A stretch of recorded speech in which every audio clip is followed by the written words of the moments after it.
यहाँ इतनी प्रशंसा तारीफ हुई है कि मैं थोड़ा डिसओरिएंट हो गया हूँ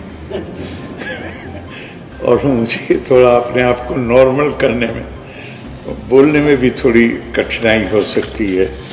लेकिन एक मुझे शेर याद आ जाता है जब तारीफ होती है, अपनी तारीफ सुन के ये समझो हक बयानी नहीं नवाजिश है।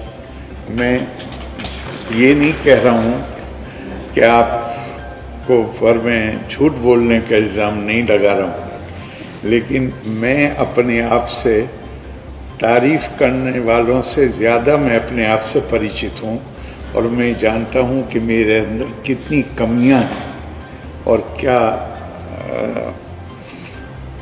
मैं वाकई इसको डिज़र्व करता हूँ।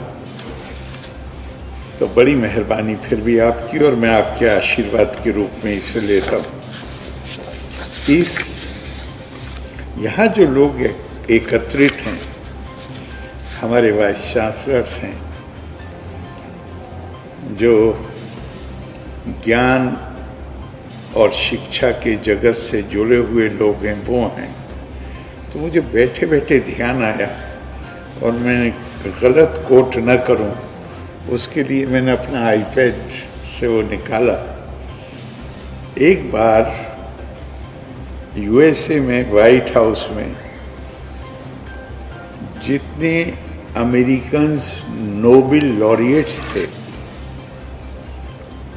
उनको प्रेसिडेंट कैनेडी ने आमंत्रित किया खाने पर, और वहाँ उन्होंने उनसे बात करते हुए कहा कि I think this is the most extraordinary collection of talent of human knowledge that has been ever gathered at White House, except when, with the possible exception of when Thomas Jefferson dined alone. ये प्रतिभा, योग्यता,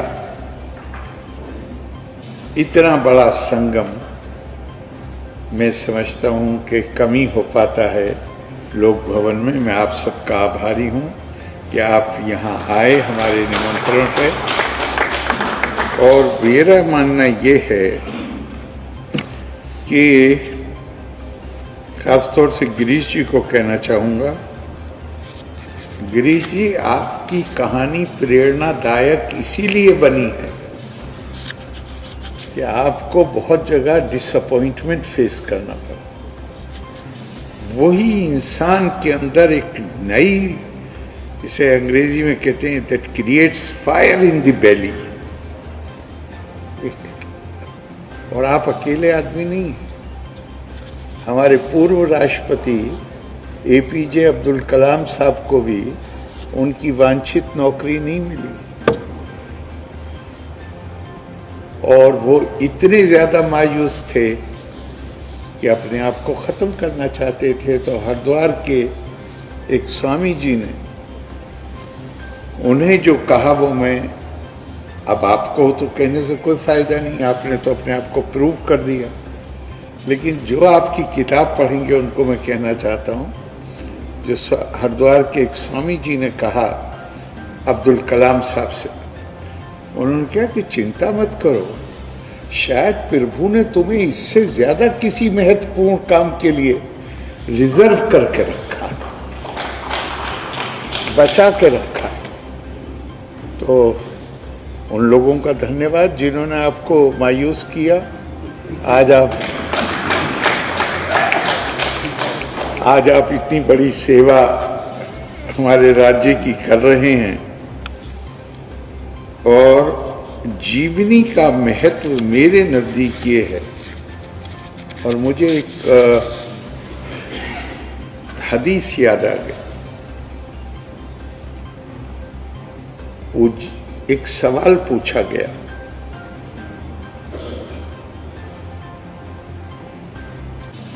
profit हुजूर सल्लल्लाहु अलैहि वसल्लम के बारे में।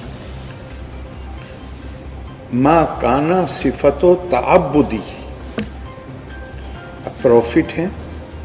तो दूसरा आदमी एक सवाल कर रहा है कि उनकी वो जो प्रभु की प्रार्थना करते थे, अर्चना करते थे, उसका विशेष गुण क्या था? मतलब एक आम आदमी सोचेगा कितनी लंबी नमाज पढ़ते थे, कितनी देर पूजा में ध्यान में समय लगाते थे। जवाब जो दिया गया वो कमाल का जवाब है। उजीबा बि अन्ना ज़ालिका बितफक्कुरी वल एतबार। उनकी इबादत, उनकी पूजा ये थी कि उनके सामने अगर ये माइक आया है तो वो पहले ये गौर करते थे कि इसको किस तरह बनाया गया।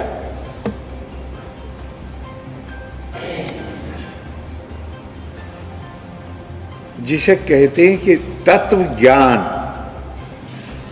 एक जिज्ञासा। हमारे सामने कोई भी चीज आती है, हम उसकी वास्तविक, उसके तत्व ज्ञान को प्राप्त करना चाहते हैं। पहली चीज ये उनकी इबादत थी। उसने ये नहीं कहा वो लंबी नमाज पढ़ते थे, जरूर पढ़ते होंगे, आध्यात्मिक थे तो पढ़ते ही होंगे, लेकिन उसको नहीं कहा कि तफक्कुरी।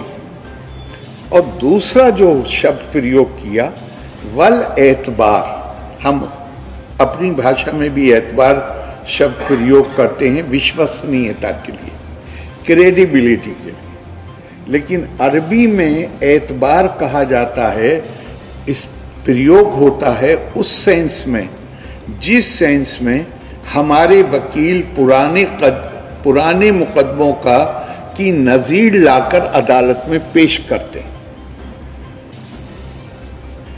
अरबी में उसका मतलब विश्वसनीयता, मतलब विश्वसनीयता इस सेंस में हो सकता है। बेसिकली जो उसका मतलब है वो है ज्ञान प्राप्त करने के कई माध्यम हैं। एक पुस्तक से ज्ञान प्राप्त करते हैं, अपने साथियों से ज्ञान प्राप्त करते हैं, अपने काम में भी ज्ञान प्राप्त होता है, लेकिन ज्ञान प्राप्त करने की एक बहुत बड़ा स्रोत, और वो है दूसरों के तजर्बे से ज्ञान हासिल करना। ये सबसे सस्ता तरीका है और सबसे प्रभावी तरीका है। चूंकि जब आप दूसरों के, जिसे मैंने अभी कहा कि अदालत में कहते हैं प्रेसिडेंट, नजीर, वो सस्ता इसलिए है कि आपको खुद उस तजर्बे से, उसके जो हानि लाभ हैं उससे नहीं गुजरना पड़ता, और हम एक तरह से उन कामयाब लोगों के कंधे पर खड़े होकर हम ज्यादा दूर देख पाते हैं जब हम दूसरों के तजर्बे से फायदा उठाते।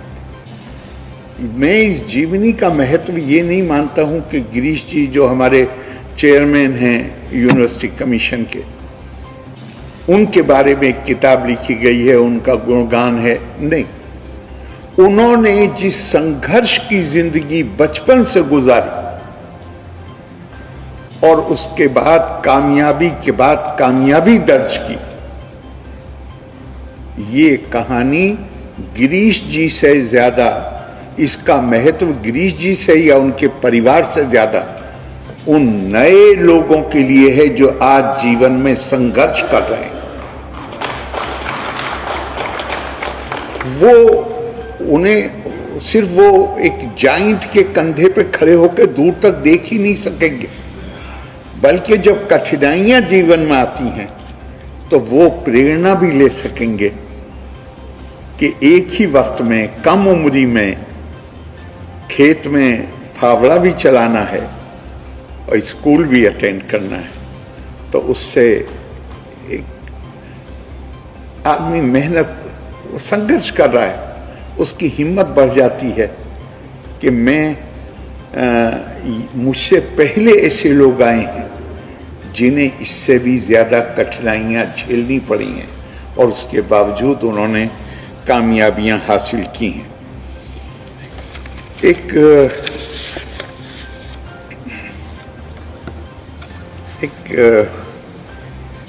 हमारे प्रोफेसर अबू बकर रिजवी साहब को एक बात कहूंगा मैं कि मुझे लगता है कि आप जैसे लोगों को ज्यादा एक्टिव होने की जरूरत है।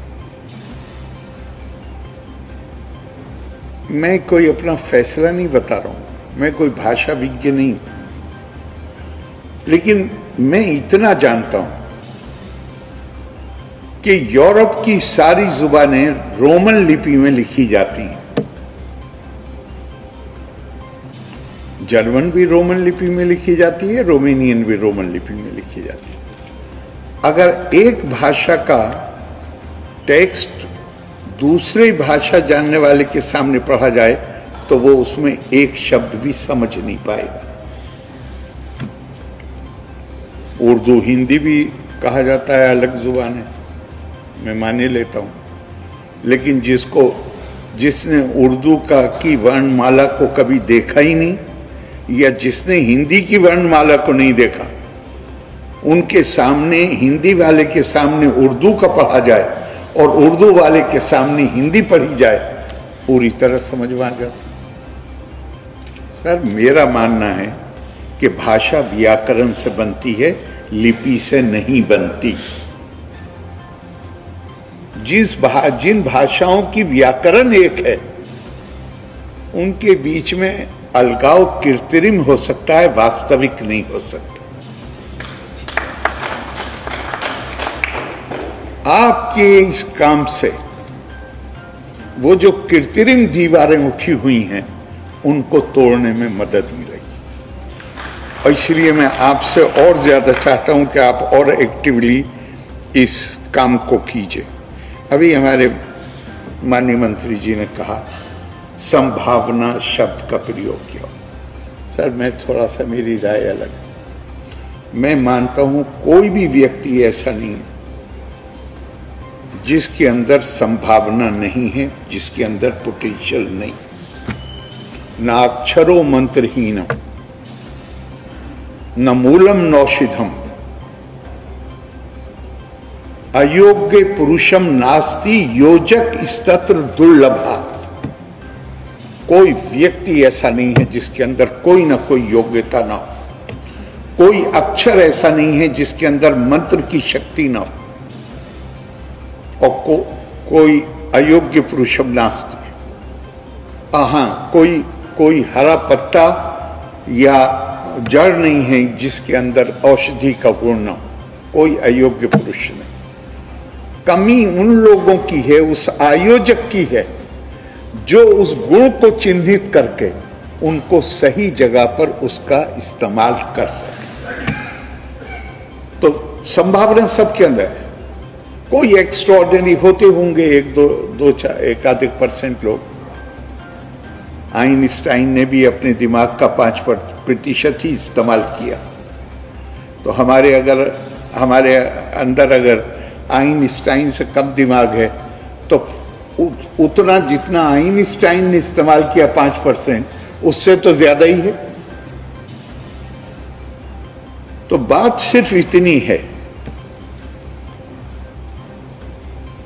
हमारा ये शरीर, इसमें हर अंग डायनेमिक है, एक्टिव है।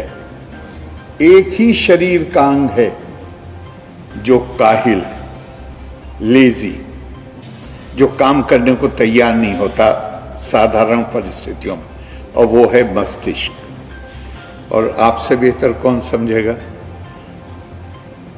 अब तो सेमेस्टर सिस्टम है, 4 महीने मटर गश्ती, इम्तिहान की रात को सारी रात जाग के पढ़ते हैं। तो मैंने अपने एक मित्र से पूछा, लगभग वो नींद के झटके ले रहा था इम्तिहान के हॉल। मैंने कहा, भाई थोड़ा पहले भी पढ़ लिया। अरे भाई, पढ़ा पहले बिल्कुल समझ में नहीं आया, इम्तिहान की रात को समझ में आया। इसका कारण क्या है? आपका ब्रेन, आपका मस्तिष्क काम ही नहीं करता जब तक उसके सामने चैलेंज ना हो, चुनौती ना हो। असाधारण लोग कौन है? असाधारण पैदा नहीं होते, असाधारण लोग वो बनते हैं जो अपने मस्तिष्क के प्रशिक्षण करके अपने सामने हर दिन नई चुनौतियां पैदा कर लेते हैं और मस्तिष्क को काम करने के लिए मजबूर कर देते हैं, वो असाधारण है।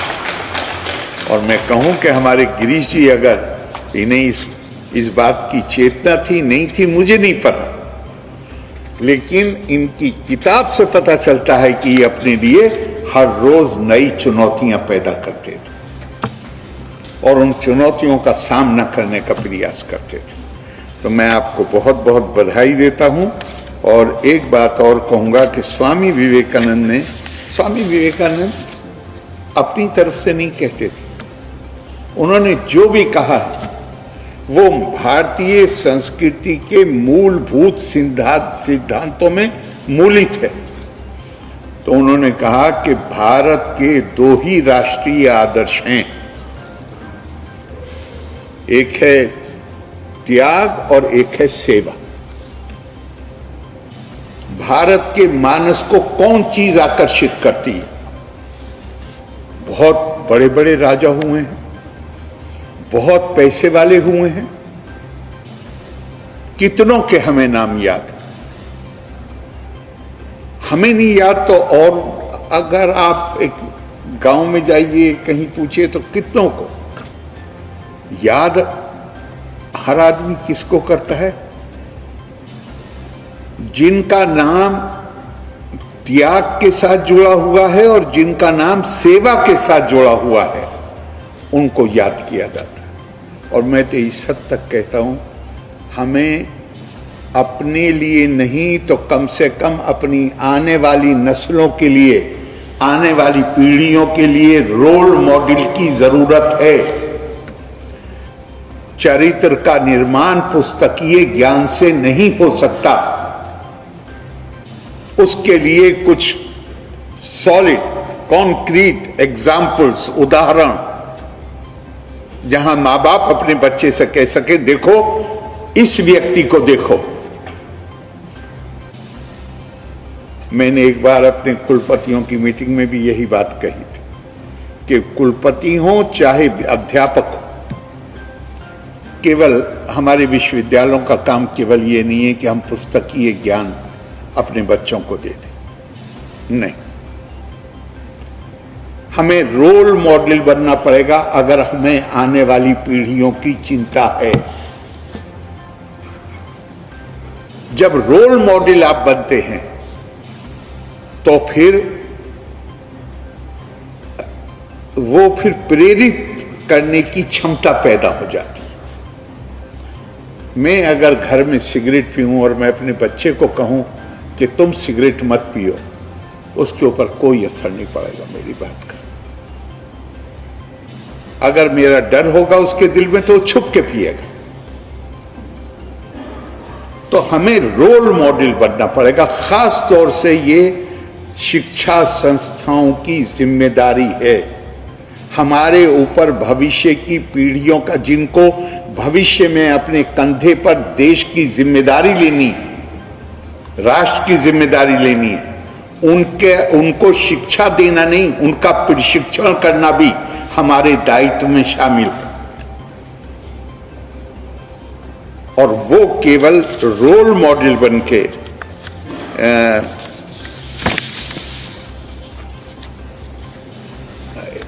भगवत गीता में एक जगह भगवान कृष्ण अर्जुन से कहते हैं, यद यद आचरति श्रेष्ठा तत्तत एवा इतरा जना सा यत् प्रमाणम कुरुते लोका तत् अनुवर्तते। लोगों की ये आदत एक आम आदमी की ये प्रकृति है, मनोवैज्ञानिक प्रकृति, कि जो उसकी समझ से सफल व्यक्ति होते हैं वो उनकी नकल करना चाहता है। ये जरूरत है, और ये जरूरत इतनी ज्यादा है कि अगर आप वास्तविक रूप में रोल मॉडल आपके पास नहीं है, आदर्श चरित्र नहीं है, तो काल्पनिक तौर पे सोसाइटियां ऐसे चरित्र का निर्माण करती हैं जिनसे प्रेरणा ले सके नई पीढ़ी। हमारे पास तो हैं, हमारे पास उसका मौका है। ये लोगों के अंदर आमतौर से होता है, मोहल्ले में भी, गांव में भी, शहर में भी, अपने एरिया में कुछ सफल व्यक्ति, माँ बाप बच्चे से कहते हैं देखो उसको देखो। तो ये जीवनी लिखना बहुत ही महत्वपूर्ण है। इसलिए नहीं कि हम आपकी बातों को, वो भी जरूरी है कि इतिहास रहना चाहिए, लेकिन सबसे ज्यादा जरूरी है कि हमारी आने वाली पीढ़ियां ऐसे व्यक्तित्व से, ऐसे व्यक्तियों से, उनके कार्यों से प्रेरणा ले सकें। इससे कि उन्हें आम आदमी को आप इसके लिए ये मानना ही पड़ेगा कि वो नकल करता है। तो जब वो नकल करता है तो हमें उसके लिए उदाहरण प्रस्तुत करने पड़ेंगे। और इसके साथ एक छोटा सा इसी सिलसिले में एक शायद किसी पुराण में है ये कि एक दिन व्यास जी, जिन्होंने हमारी सारी प्रज्ञा, बुद्धिमत्ता, सारे ग्रंथों का संकलन किया है, वो बड़े उदास बैठे हुए थे। उधर से नारद मुनि निकल आए कहीं से उनके पास। इतने उदास क्यों बैठे हो भाई? उन्होंने कहा कि भाई मैंने अपना पूरा जीवन लगा दिया, अपनी ऊर्जा लगाई, समय लगाया, बहुत सारी समस्याएं जिनका आज हम जिक्र करते हैं, इसका जिक्र है इस कथा में, कहानी में। मैंने अपना जीवन लगा दिया, लेकिन मुझे ये देख के अफसोस होता है कि कोई उसको पढ़ता नहीं, कोई उससे फायदा नहीं उठाता। तो ये आज की समस्या नहीं, कोई इससे फायदा नहीं उठा पाता। तो नारद मुनि बोले कि ना कोई फायदा उठाया है और ना उठाएगा। ये भी कहा कि ना तो कोई फायदा उठाया है और ना उठाएगा। क्यों? उनका इतना गुण,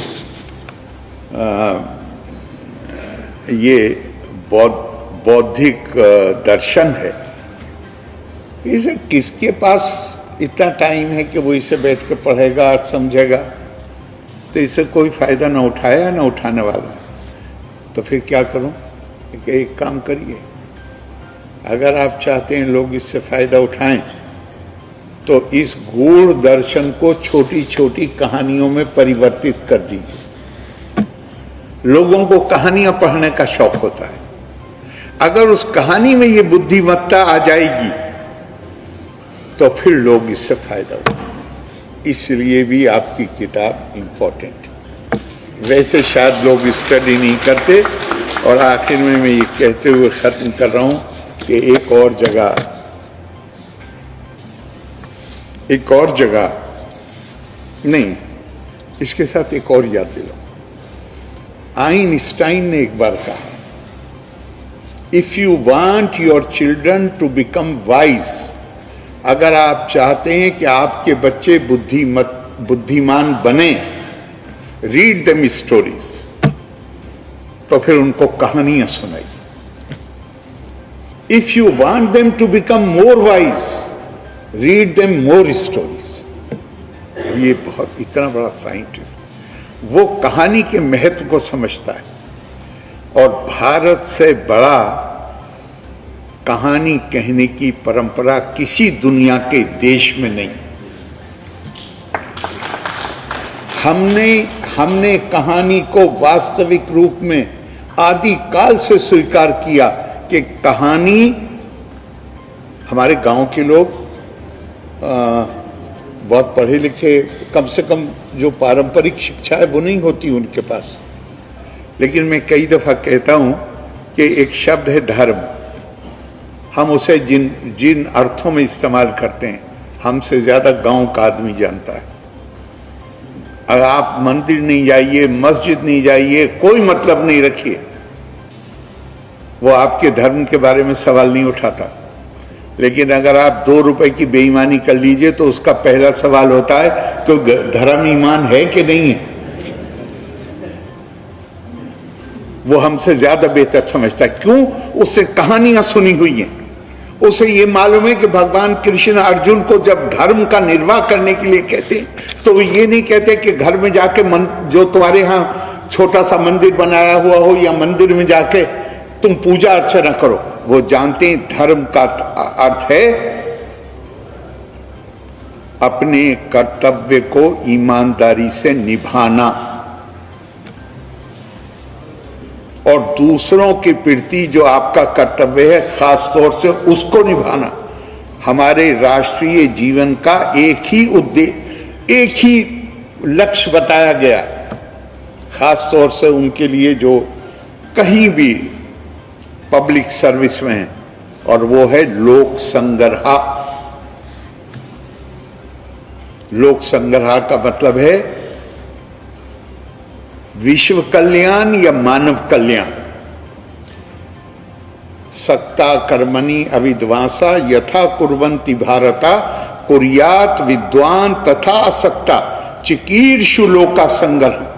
सब लोग जिंदगी में संघर्ष करते हैं अपना जीवन बेहतर करने के लिए, परिवार का, अपने से संबंधित लोगों का। ये आम आदमी का काम है जिसके पास, जो वास्तव में उसके पास जिसे हमने आत्मज्ञान कहा है या ब्रह्म ज्ञान कहा है वो नहीं, वो अपने लिए जीता है। लेकिन जिसके पास आत्मज्ञान आ गया वो आम आदमी से भी ज्यादा मेहनत करता है, ज्यादा खून पसीना बहाता है, लेकिन उसकी प्रेरणा कहां से आती है? चिकीर्षु, डिजायरिंग लोका संग्रहम। उसकी प्रेरणा आती है मुझे विश्व का कल्याण करना है, मुझे मानवता का कल्याण करना है, मेरे ऊपर औरों की जिम्मेदारी। आप इस जिम्मेदारी को बहुत अच्छी तरह अदा कर रहे हैं गिरीश जी। हमारी शुभकामनाएं आपके साथ हैं कि आप लंबे समय तक इस प्रदेश की, देश की सेवा करते रहिए। इन शुभकामनाओं के साथ अपनी बात खत्म करता हूं। लोका समस्ता सुखिनो भवन्तु। धन्यवाद। जय हिंद।